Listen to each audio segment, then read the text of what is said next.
Assalamualaikum warahmatullahi wabarakatuh. Perkenalkan, nama saya Siti Arila Ilham dengan NIM 2265016. Pada video kali ini saya akan menjelaskan tentang materi cybercrime dan cyber law tentang jenis kasus cybercrime dalam undang-undang. Yang pertama adalah phishing. Phishing adalah bentuk serangan cyber di mana pelaku mencoba meniru korban agar memberi informasi sensitif seperti kata sandi, nomor kartu kredit, atau data pribadi lainnya. Tipuan ini biasa dilakukan dengan menyamar sebagai entitas percaya, misalnya bank, layanan email, atau perusahaan teknologi. Untuk contoh kasus phishing di sini adalah email phishing incar bisnis dan staf perhotelan. Dalam beritanya berisi perusahaan keamanan cyber Kaspersky menemukan skema phishing baru yang menargetkan pemilik dan staf hotel melalui email palsu. Penipuan ini menyamar sebagai keluhan atau pertanyaan dari tamu untuk mencuri kredensial atau penyebaran malware. Penipu mengirim email melalui layanan seperti Gmail, membuatnya sulit dibedakan dari email yang asli. Email penipuan terbagi dalam dua kategori. Yang pertama, keluhan tamu sebelum dengan narasi pengalaman buruk dan lampiran berisi malware. Yang kedua adalah pertanyaan calon tamu yang meminta informasi hotel dan menyertakan tautan berbahaya. Tujuannya di sini serangan ini adalah mengumpulkan kredensial yang dapat digunakan dalam skema penipuan lainnya atau dijual di darknet. Hukum phishing KUHP dan UU ITE yang pertama itu adalah KUHP, di mana pasal dalam KUHP yang dapat digunakan untuk menjerat pelaku phishing mencakup yang pertama pasal 378 KUHP tentang penipuan, di mana melarang penggunaan identitas palsu, tipu muslihat, atau kebohongan untuk memperoleh keuntungan secara melawan hukum. Dalam kasus phishing, pelaku sering mencuri identitas pihak terpercaya guna menipu korban agar memberikan kredensial atau menginstal malware. Pelanggaran ini dapat dihukum dengan pidana penjara 4 tahun. Yang kedua adalah pasal 362 KUHP tentang pencurian data atau kredensial. Pengatur pencurian barang milik orang lain yang dalam konteks phishing dapat mencakup pencurian data atau kredensial untuk dimanfaatkan secara melawan hukum. Pelaku dapat dikenakan hukuman penjara sehingga 5 tahun dan denda maksimal 60 juta. Secara keseluruhan, phishing dapat dikategorikan sebagai penipuan dan pencurian dalam KUHP dengan ancaman dan hukuman cukup berat bagi pelaku. Dalam UU ITE, pasal 28 ayat 1 mengatur larangan penyebaran berita bohong dan menyesatkan yang dapat merugikan konsumen dari transaksi elektronik. Dalam konteks phishing, pelaku sering menggunakan informasi palsu dalam email atau situs tiruan untuk meniru korban agar memberikan kredensial atau menginstal malware. Yang kedua adalah pasal 30 ayat 1, 2, dan 3 mengatur tentang akses ilegal ke sistem komputer atau sistem elektronik milik orang lain tanpa izin. Phishing seringkali bertujuan mencuri kredensial login korban untuk mendapatkan akses tanpa hak ke sistem perhotelan, bisnis, dan layanan keuangan.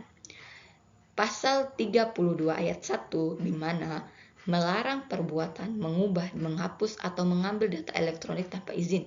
Jika phishing menggunakan malware untuk mencuri atau memodifikasi data perusahaan, tindakan tersebut dapat dijerat dengan pasal ini. Yang terakhir adalah pasal 35 di mana mengatur pemalsuan dokumen elektronik, yaitu manipulasi data agar terlihat otentik. Dalam phishing, pelaku sering memalsukan komunikasi dan layanan terpercaya seperti email yang menyerupai booking.com guna menipu korban agar memberikan informasi yang sensitif.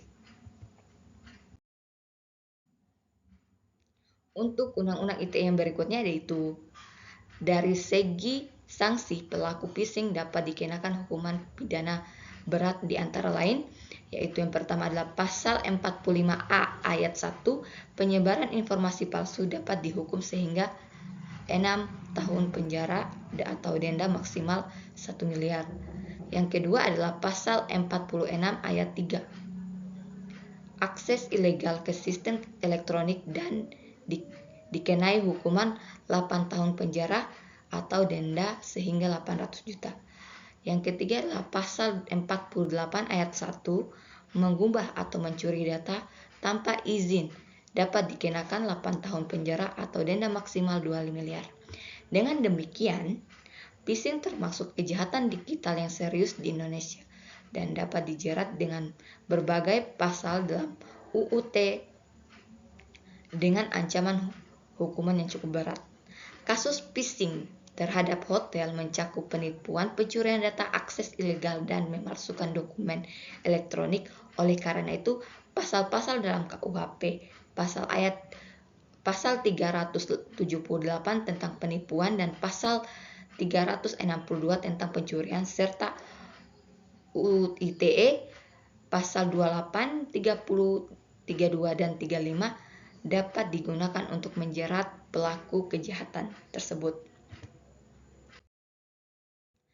Yang kedua adalah cyberbullying.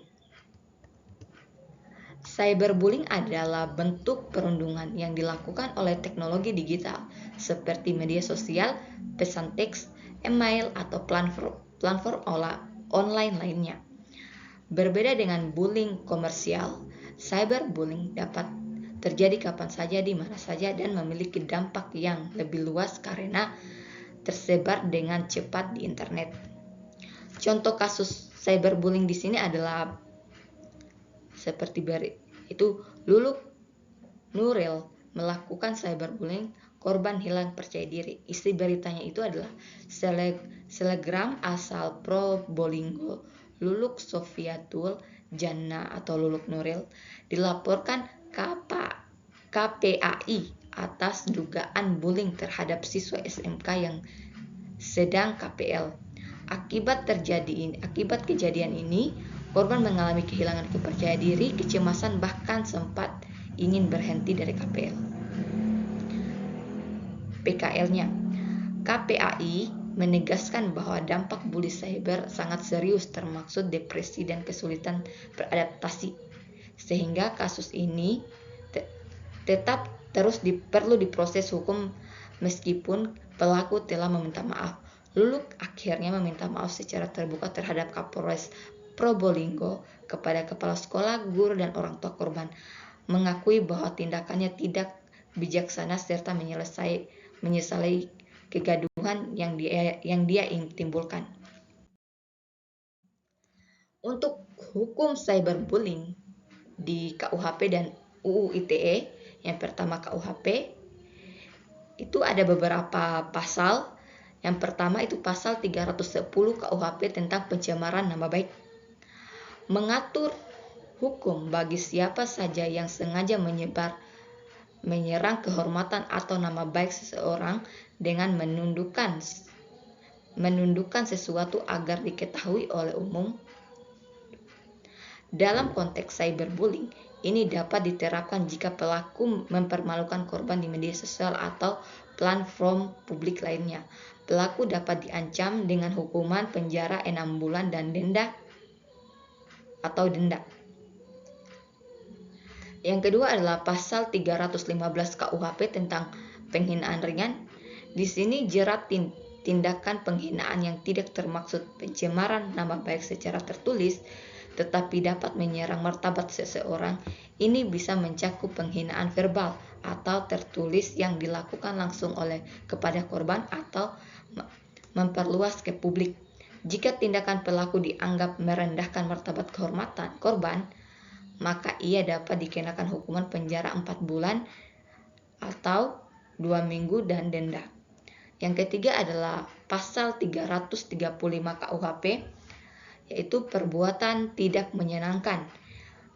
Pengatur tentang tindakan yang memaksa seseorang untuk melakukan tindakan tidak dilakukan atau membiarkan sesuatu dengan cara melawan hukum dengan menyebarkan ketidaknyamanan atau tekanan psikologis.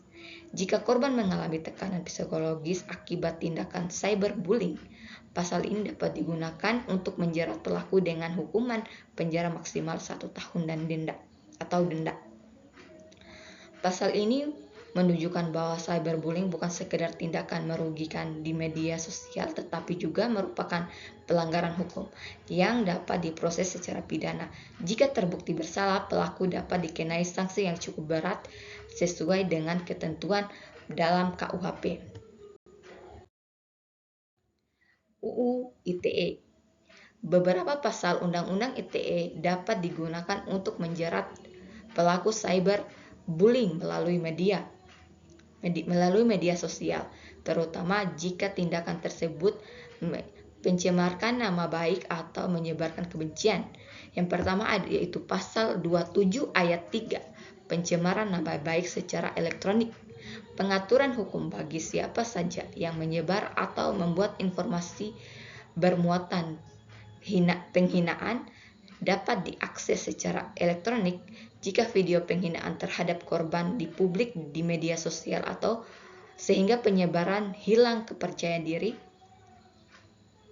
Pelaku dapat dikenai hukuman penjara hingga 4 tahun atau denda maksimal 750 juta. Pada pasal 28 ayat 2, penyebaran kebencian atau hoax.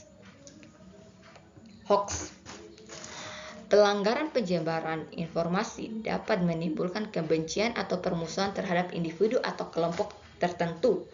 Jika unggahan pelaku memicu orang lain untuk ikut menghina atau mengucilkan korban, maka pelaku bisa dikenai hukuman penjara sehingga 6 tahun atau denda maksimal 1 miliar. Yang terakhir adalah pasal 45 ayat 3 tentang ancaman pidana pencemaran nama baik, memperkuat sanksi terhadap pencemaran nama baik secara elektronik dengan ancaman pidana penjara sehingga 4 tahun atau denda maksimal 750 juta. Pasal-pasal ini menegaskan bahwa cyberbullying yang dilakukan melalui media sosial merupakan tindakan pidana serius dan dapat diproses secara hukum dengan ancaman hukum yang berat. Luluk Sofiatul Jannah dapat dijerat KUHP atas pencemaran nama baik dan penghinaan serta Undang-Undang ITE karena menyebarkan informasi yang merugikan korban melalui media sosial meskipun sudah meminta maaf. Proses hukum dapat berjalan sesuai ketentuan yang berlaku. Berikutnya adalah serangan DDoS atau Distributed Denial of Server. Serangan DDoS, Distributed Denial of Server, adalah jenis serangan cyber yang menunjukkan untuk membuat sesuatu layanan atau server tidak dapat diakses oleh pengguna yang sah dengan cara membanjiri server atau jaringan dengan menarik tarif yang sangat besar. Serangan ini dilakukan dengan menggunakan banyak sistem interaksi, biasanya komputer atau perangkat yang sudah dihack yang disebut bot, untuk mengirimkan permintaan atau tarif secara bersamaan ke target.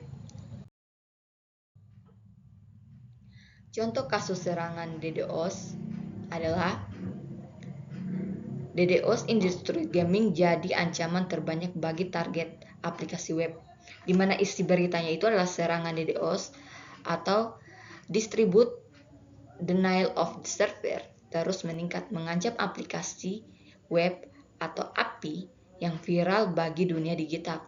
Laporan Cloudflare menyebutkan bahwa 37,1% melalui lintas aplikasi yang diimigrasi berasal dari serangan DDoS, dengan industri yang paling terpengaruh seperti gaming, perjudian, IT, mata uang kripto, dan perangkat lunak komputer. Selain DDoS, ancaman lain yang meningkat termasuk eksploitasi zero day, bot jahat, dan ketergantungan pada perangkat lunak pihak ketiga. Laporan tersebut juga menyoroti pentingnya keamanan API dengan perlu menetapkan model keamanan positif untuk melindungi bisnis dari ancaman cyber. Untuk hukum serangan cyber, di sini KUHP yang pertama adalah serangan cyber seperti perantasan atau DDoS dapat dijerat dengan pasal KUHP yang mengatur pencurian dan pemalsuan.